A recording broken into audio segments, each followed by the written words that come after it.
Kabajamoof jaallatamoo hordoftoota chaanaalii keenya. Egaa TikTok irratti icciitii view hedduu isin argattan tokkon isinitti agarsiisa jechaadha. View hedduu argachuu yoo barbaadde dirqama steepii kana hordofuu qabda. Steepiin kunis maalidha? Akkuma argitanii hashtag warra jedhaman kana hashtag maadha.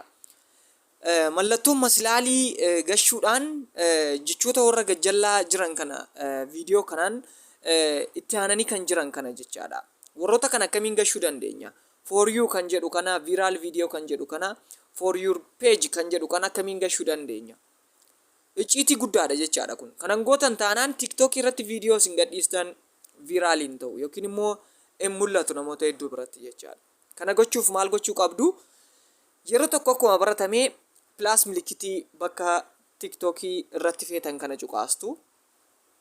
Yeroo tokko erga plus milikitii cuqaastanii booda viidiyoo gashuu barbaadan sana filattu jechaadha. Viidiyoo barbaadan filattaniiti uploadii gootu jechaadha.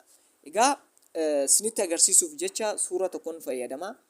Suura kana upload ergan godhee booda next step kan jettu kanan isinitti agarsiisa jechaadha. Next godhe. Egaa bakka kanattidha icciitiin guddaan. Addanatti description kan jedhu kanarratti jechaadha. Yeroo tokko cuqaasuutiin maslaalii cuqaastu jechaadha. Mallattoo maslaalii silaan isinitti agarsiise kana cuqaasuudhaan itti fuftanii jecha barreessitu. Fakkeenyaaf jecha barbaadan barreessuu dandeessu. For you kan jedhu isinitti agarsiisa. Fakkeenyaaf hashtag mucayyoon fayyadamte jechaadha. Jalqabarra kan jiru for you kan jedhu kun argitanii jirtu. Yoo xiqqaate biliyoonii 267 qaba jechaadha. Sababa kanaadha jechaadha viraalii ta'e kan inni mul'achuu fi danda'e. Yeroo tokko kana fayyadamuudhaaf ni cuqaastu. Argitanii jirtu seenee jira. Itti fuftanii ammallee icciitii tokko dabalee kan isinitti himu namoota hiriyootatti taagii godhudha jechaadha. Hiriyootatti taagii godhu jechuun fakkeenyaaf Raachuu Tasfaayee ta'uu danda'a, Maakii Horroo ta'uu danda'a. Isaan akkamiin gashuu dandeessu maqaa isaanii xurutti akka ilaalamuuf jechaadha.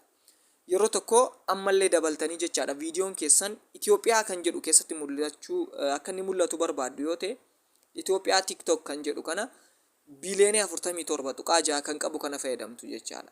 Itti fuftanii bakka kanatti maqaa anin isiniin jedhe sana itti fuftanii Raachuu yookiin Maakii kan jedhu fayyadamuudhaaf isa maraa qabu kana fayyadamtu jechaadha.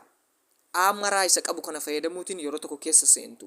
Yeroo maraa kana fayyadamtan maqoota isin taagii gochuu qabdan isiniif fida jechaadha. Yeroo kana bakka searchii kanatti fakkeenyaaf Raachuutti gochuu yoo barbaadan Raachuu jechuu dandeessu. Jalqaba irratti viidiyoon keessan kan isiniif ilaaluu danda'u yookiin kan taagiitti ta'u eenyuttidha?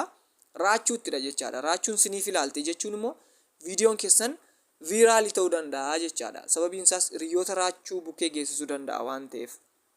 Akkasuma itti fuftanii alammaan dabaltanii barreessuu ni dandeessu. Egaa icciitiin tokko TikTok irratti viraalii godhee kan isiniif mul'isuu danda'u tokko kanadha.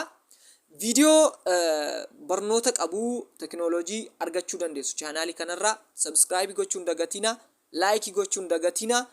Galatoomaa uploadii godhuuf nextinas jira post kan jedhu kanumadha jechaadha.